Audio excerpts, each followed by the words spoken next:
நம்ம புதுவிதமான தக்காளி சட்னி தான் செய்ய போகிறோம். இதுக்கு தேவையான பொருட்கள் வெங்காயம், தக்காளி, பூண்டு, தேங்காய், புதினா, காஞ்ச மிளகாய். இப்போ நம்ம ஸ்டவ் ஆன் பண்ணி எண்ணெய் ஊற்றிக்கலாம். உளுந்து போட்டுக்கலாம். உளுந்துலலாம் பொரியட்டும். இப்போ நம்ம காஞ்ச மிளகாவை ஆட் பண்ணிக்கலாம். நல்லா பொரிஞ்சிருச்சு. ரெண்டுத்தையும் வெளியில் எடுத்துடணும். இந்த வெங்காயத்தை ஆட் பண்ணிக்கலாம்.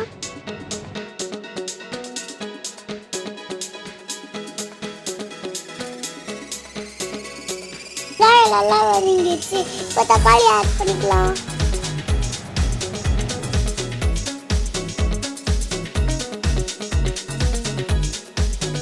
எல்லாம் மிக்ஸ் பண்ணியாச்சு. சால்ட் ஆட் பண்ணிக்கலாம்.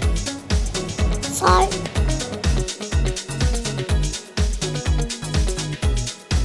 இப்போ நம்ம புதினா ஆட் பண்ணிக்கலாம்.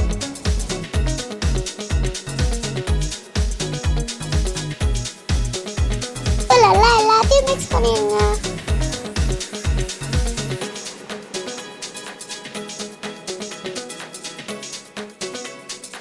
நல்லா எல்லாமே மிக்ஸ் ஆயிடுச்சு. கொஞ்சம் தேங்காய் ஆட் பண்ணிக்கோங்க.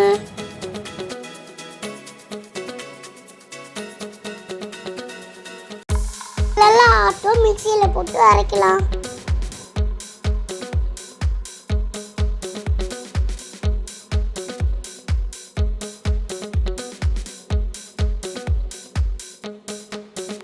தக்காளி சட்னி இப்போ ரெடி ஆயிடுச்சு. இப்போ தாளிச்சு பண்ணிக்கலாம்.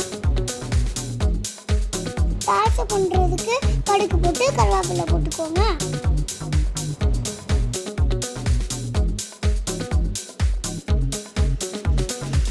இப்போ எல்லாத்தையும் மிக்ஸ் பண்ணிங்கன்னா தக்காளி சட்னி ரெடி. தொட்டு சாப்பிட்டா சூப்பராக இருக்கும்.